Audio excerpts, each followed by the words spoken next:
মোহাম্মদ এজাজ, ওনার সাথে এনসিপির কোনো সম্পর্ক নেই। এই অভিযোগ যারা করতেছেন তারা রাজনৈতিক উদ্দেশ্য নিয়ে অভিযোগটা করতেছেন।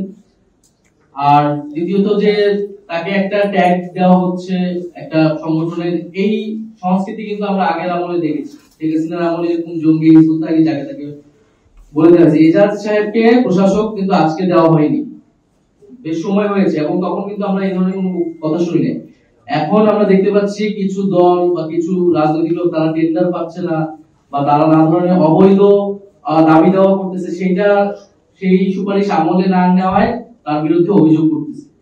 ফলে তার বিরুদ্ধে যদি কেউ অভিযোগ করে থাকে সেটি সরকারের আসলে মানে চিন্তা ভাবনা করা উচিত, সেটা তদন্ত করা উচিত, এবং এটা যদি মিথ্যা হয় যারা এই অভিযোগগুলো করছে রাজনৈতিক উদ্দেশ্যে তাদের বিরুদ্ধে আসলে ব্যবস্থা নেওয়া উচিত। পক্ষ নয়, জনগণের পক্ষে অবস্থান গ্রহণ করবে। কোন দলকে সন্তুষ্ট করা এই অন্তর্বর্তী সরকারের গণ-অভ্যুত্থান পরবর্তী সরকারের দায়িত্ব না আসে, বরং এই মুহূর্তে বাংলাদেশ রাষ্ট্রের জন্য, জনগণের জন্য কোনটি বেশি সুবিধাজনক, কোনটি রাষ্ট্রের জন্য কল্যাণকর, সেই বিবেচনা করা উচিত। আমাদের যেটা বিবেচনা আমরা সেটা বলেছি, অন্য যেগুলো আরো 10টা দলের বিবেচনা তারা বলবে, এবং জনগণের জন্য যেটা কল্যাণকর হবে সেই ধরনের সিদ্ধান্ত আসলে আসা উচিত। বিএনপি স্থানীয় সরকার নির্বাচন চায় না, তার অনেক রকম যুক্তি তারা দেখিয়েছিল। আওয়ামী লীগ আছে, আওয়ামী লীগ অংশগ্রহণ করবে, এই ধরনের কথাও বলেছিল।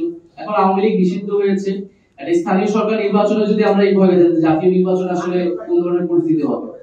ফলে দীর্ঘদিন বাংলাদেশে একটি সুষ্ঠু নিরপেক্ষ নির্বাচন হয়নি।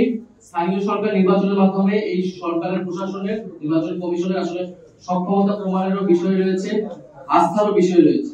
সার্বিকভাবে আমরা মনে করছি যে স্থানীয় সরকার নির্বাচন দেওয়ার মাধ্যমে বর্তমান সংকট দূর হবে এবং দেশের মানুষের আস্থা এবং নির্বাচনী যে সংস্কৃতি, গণতান্ত্রিক যে পরিক্রমা, সেটাই আমরা আসলে এগোতে পারবো।